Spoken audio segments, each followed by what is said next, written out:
I mean, Aaron told us once to RELAX, and Key obviously saying the very same thing.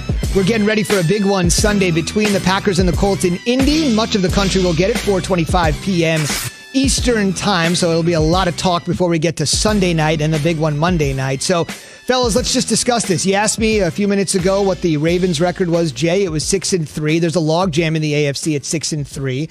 The Colts also sit there at 6-3 with the NFL's best defense, which is something you may not realize if you're just casually following the league. The Packers are 7-2. The Colts, the most important number to some people, the Colts are a 2-point favorite. Again, our gambling expert, Joe Fortenbaugh, here in less than 40 minutes, about 8:10 a.m. Eastern, to explain exactly why the Sharps in Vegas have the Colts as a favorite. Key, the Colts don't have the better record.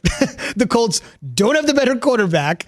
And I'm not sure why they are the favorite in this game. What do you think? I think the Colts have the better defense. And so I think that I'm assuming this is why Jay's friends in Vegas are picking the Colts to win this football game, because of the defense, the harassment, the hassle of the defense. And then you got a banged-up Devontae Adams. Not sure if he's going to go or not, but he certainly has missed time this week doing practice.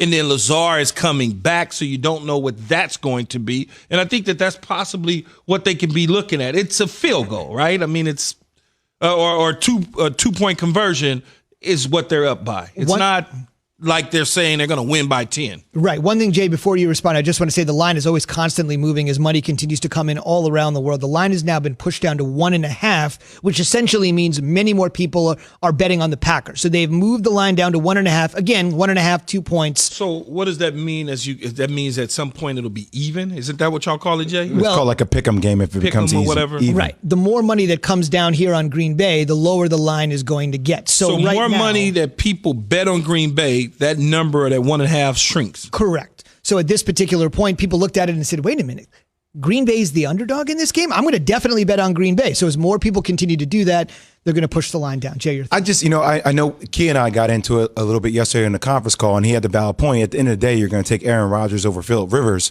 We didn't get into it. We had a conversation. Okay. Yes, copacetic conversation. All right. But one of the things is a point I keep going back to, Zubin, is that I know you can only beat the teams in front of you. I'm not taking anything away from the Packers, because obviously when they're at full strength offensively, they start hitting. They beat the Saints, right, in week 3. But watching this team the last couple of weeks, like you beat up a bad 49ers team. You struggle against a Jags team that was 1-8. Mm-hmm. Like you lose to the Vikings. You beat the Texans. Like there aren't teams that have had the same defense as the Colts. So like I think this is a good litmus test to find out like who the Packers are. And I know they're playing without some of their players, but still like you continue to find out more about this team and whether they can compete at a high level against a great defensive team. The reason our conversation that we had yesterday is the way we had it is because when you say they beat up on a bad San Francisco team, that's what they're supposed to do. I would be worried if they needed a 60-yard field goal at the end of regulation to win the game. Okay. But when you go up there and you smack them really good, that's what you're supposed to do. The Minnesota Vikings loss is a team within your division that see you twice a year and has seen you now for several years with this coaching staff. So they kind of have some familiarity. So when you start to look at it. How about the Jags, though? I mean, you're going to play down the competition sometimes. Okay. You just do in games. I mean, everybody does it. I don't care if it's the Tampa Bay Bucks playing down the Chicago Bears and Nick Foles and holding up 4 fingers. I don't care if it's the Rams getting worked by the 49ers. It happens. That's why I don't really pay much attention to who you play. As long as you win the games that are in front of you, that's all that really matters. I'm just saying, though, with the Packers, you have to bet on them clicking it all at the right. I know it's for any team that wins the Super Bowl or any team that wins the World Championship. You have to click at the right time. But you're saying offensively, they need to be at all high level in order for them to be that team, right? No, Aaron Rodgers. Aaron Rodgers has to be at all time. Yeah, because clearly Aaron Rodgers is out there playing with me's and you's right now at the age that we are at times when Devontae Adams is not in the lineup or Lazar is hurt and banged up. I can't even think. What's 83? MVS.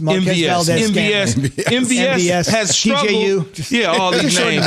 Yeah, shorten them up. MVS has struggled at times throughout the year when those guys haven't been on the field. So the pressure is on Aaron Rodgers to carry the team into such time that the defense continues to get better.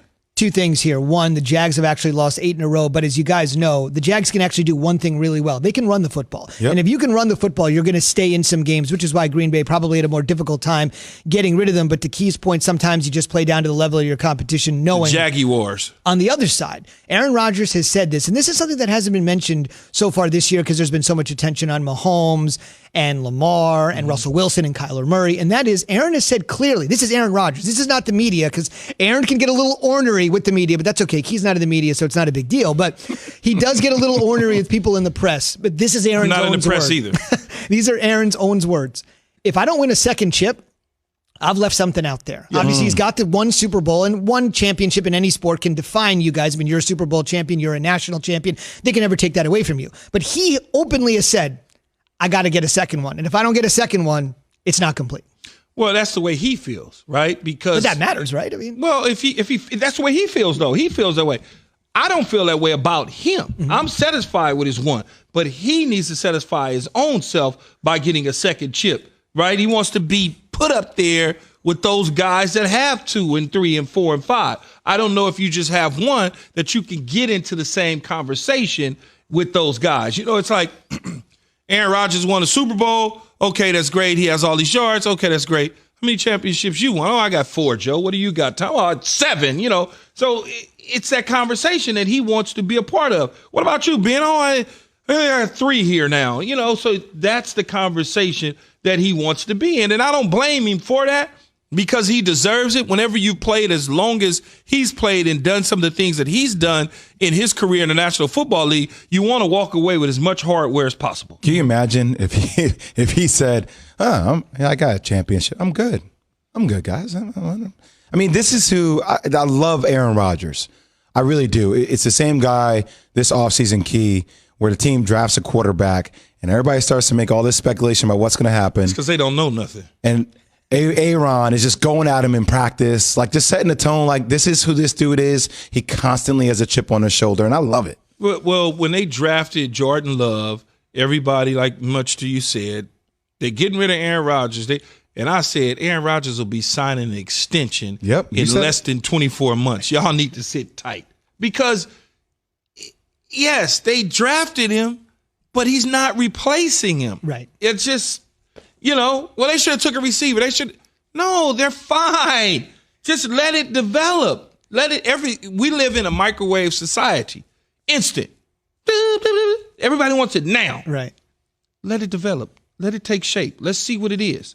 And then let's form our opinions. Let's not just turn on the switch. Boom, there it goes. Aaron Rodgers need receivers. They don't have a defense. They don't have this. They're not a good team. What's their record? Right. 7-2?